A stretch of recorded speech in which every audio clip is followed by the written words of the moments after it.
నమస్కారం. ఈరోజు వెల్లుల్లి గురించి తెలుసుకుందాం.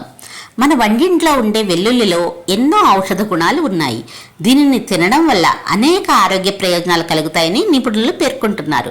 వాస్తవానికి భారతదేశంలోని దాదాపు ప్రతి ఇంటి వంటగదిలో వెల్లుల్లి ఉంటుంది.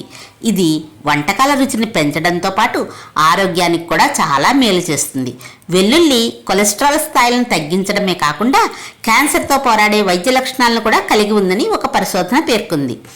శాస్త్రవేత్తలు, పరిశోధకుల సోషల్ నెట్వర్కింగ్ సైట్ అయిన రీసెర్చ్ గేట్లో ప్రచురితమైన ఒక నివేదిక ప్రకారం వెల్లుల్లిలో అనేక బయోయాక్టివ్ ఆర్గనోసల్ఫర్ సమ్మేళనాలు ఉన్నాయి.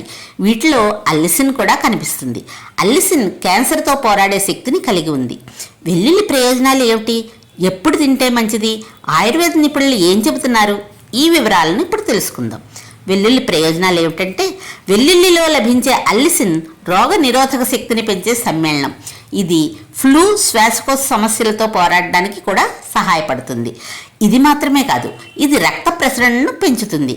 గుండె ఆరోగ్యానికి తోడ్పాటు అందించడమే కాకుండా ఇది కొలెస్ట్రాల్ స్థాయిలను కూడా తగ్గిస్తుంది. జీర్ణక్రియను మెరుగుపరచడంలో వెల్లుల్లి కూడా ప్రయోజనకరంగా పరిగణించబడుతుంది. ఇది విషాన్ని బయటికి పంపడం ద్వారా శరీరాన్ని నిర్విషీకరణ చేస్తుంది. దీనిలోని యాంటీ బ్యాక్టీరియల్, యాంటీ ఫంగల్ లక్షణాలు మొటిమలు, ఇతర చర్మ సంబంధిత సమస్యలను తగ్గించడంలో సహాయపడతాయి. యాంటీబయాటిక్ లక్షణాలకు ప్రసిద్ధి చెందిన వెల్లుల్లి బ్యాక్టీరియల్, వైరల్ ఇన్ఫెక్షన్ల నుండి రక్షిస్తుంది. ఆయుర్వేదం ప్రకారం ఉదయం ఖాళీ కడుపుతో వెల్లుల్లి తినడం శరీరానికి చాలా ప్రయోజనకరంగా పరిగణించబడుతుంది. ప్రతి ఉదయం వెల్లుల్లి తినడం వల్ల శరీరం రోగ నిరోధక శక్తి పెరుగుతుంది. బ్యాక్టీరియా, వైరస్లు, ఫంగస్లను నివారిస్తుంది. వెల్లుల్లి ముక్కులోని మురికిని కూడా తొలగిస్తుంది. శ్వాసకోశ ఇన్ఫెక్షన్లను తగ్గించడంలో సహాయపడుతుంది. ఆయుర్వేదంలో వెల్లుల్లిని యాంటీ పవర్ క్యాన్సర్ అని పిలుస్తారు.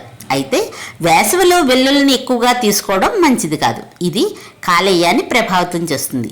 పచ్చి వెల్లుల్లిలో యాంటీ ఆక్సిడెంట్లు ఎక్కువగా ఉంటాయి. కాబట్టి దానిని ఎక్కువగా తినడం వల్ల కాలేయం ఆరోగ్యం దెబ్బతినే ప్రమాదం ఏర్పడుతుంది.